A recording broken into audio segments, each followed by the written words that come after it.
Hey there everyone, this is just a quick update of the progress on the truck here. I took off the hood real quick. I had the bed taken off before, but it was just wired on there temporarily for something I had to do. So the plan now is to, I'm waiting on new gasket for the valve cover. I'm getting a new oil pan gasket. I'm going to drop the oil pan and clean up the oil pan and see if there's the oil pump that's covered with sludge and whatnot. It's not pumping in the oil. I did use the wrong oil when I ran it first. I didn't really run it that long, which I think is why it was smoking. I used 10W30, but I should have used probably like a 30 weight, I'm thinking. So I drained all that, and then I'm gonna have to drop the oil pan, like I said, and then I also bought a new ignition coil. See if it'll start up easier. So I don't know. I think I'll probably have to wait for that until I take off the cab here. I gotta take off the doors and lift up the cab and start welding up that stuff. I'm gonna have to buy it on both sides, the cab corners, front cab corners. And there's a lot of other stuff I got, but I got my parts laying around here I gotta really clean up. This bed here, like I said, I think I'm just gonna get a new bed because it's really crinkled and it's warped. The whole sheet metal's warped, and I got this old bed here. This is the tailgate here I gotta fix. But I got this old bed here, isn't much better. I think I'm just gonna try and find one at a junkyard that ain't too bad and just work on that.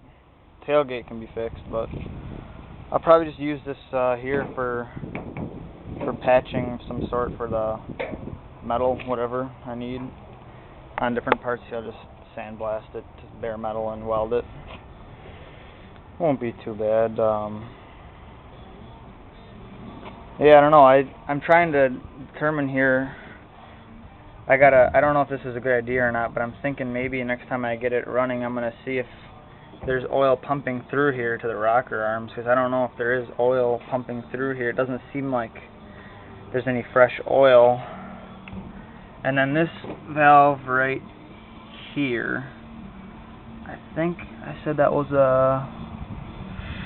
I don't remember what that one was. It was intake or exhaust. I'm not remembering. I gotta look at my manual, but this one's backed off because this valve is stuck. I've just been oiling it. I don't really want to take the whole head off, but I don't know. I'm probably not going to do that. I don't think I want to do that much work, but I guess if I have to, I will.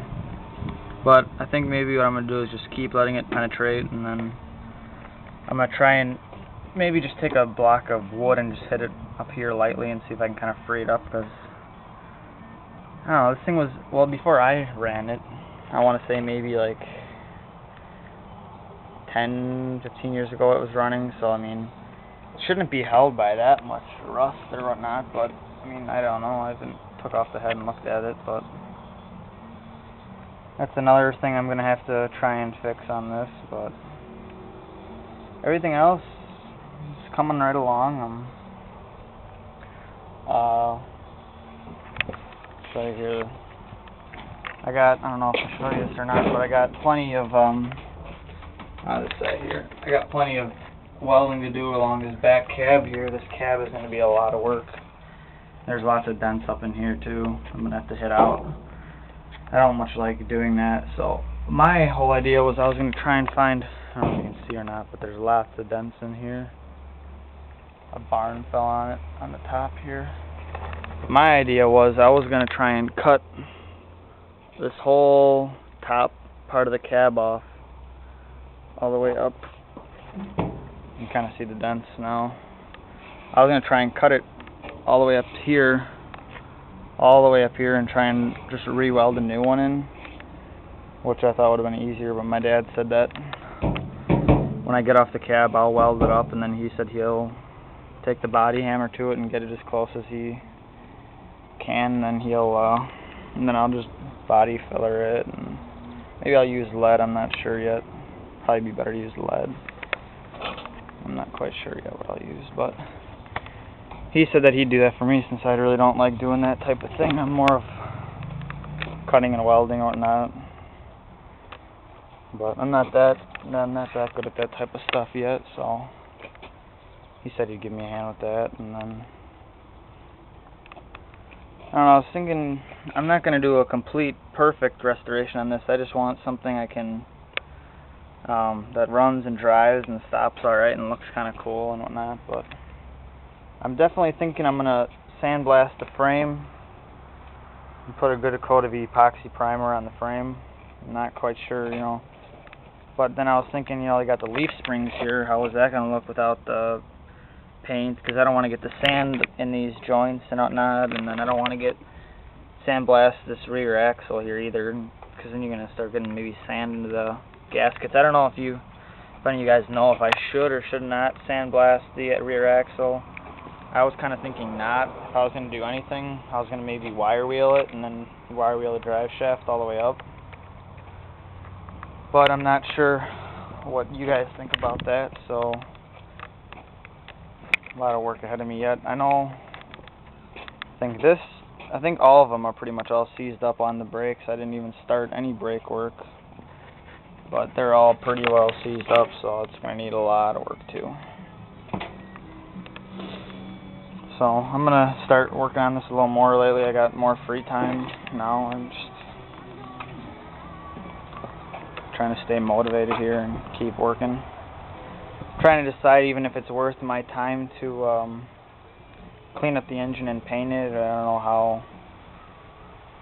how far I want to get into it, but my plans as of right now is to get the engine to run real good and drive good and stop good, and then I want to fix all the rust holes and just kind of fix the dents as best as I can, and then just use I'm not going to use the body or Bondo. I think I'm going to try and use the Golditron, I think it's called.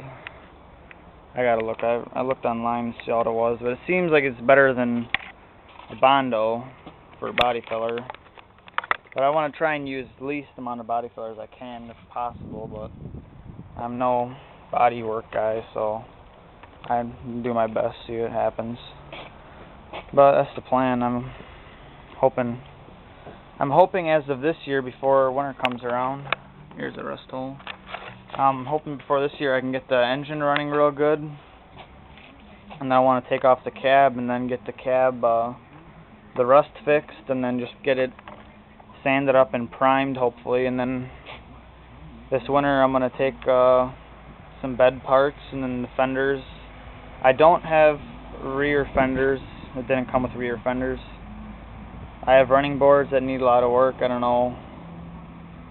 I have one sandblasted in the garage here, and then I got one sitting over here where the rest of my garbage needs a lot of work.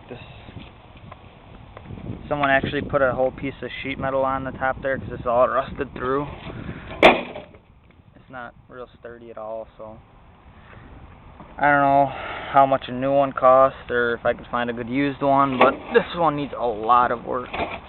Probably more work than it's worth me spending my time on it if I can just buy one for $150, $200. But we'll see, I guess. So as of right now, I need a new side of the bed here. I don't know if anyone has something like this, but I need it's the right side of the bed looking from the back of the truck. So it would be this side right here. I need a new side for this here. And then I need the two rear fenders here, which I'm not going to get a fiberglass ones. I'm going to try and aim for the steel ones and see what I can do with those, because I want to try and keep this as original as possible. But that's where I'm at. I'll probably do a new video. The next video I have is either going to be me dropping the oil pan or the cab removal, and then I'll do another fire up of the engine, and I'll put that on YouTube also. So thanks for watching. Have a good day.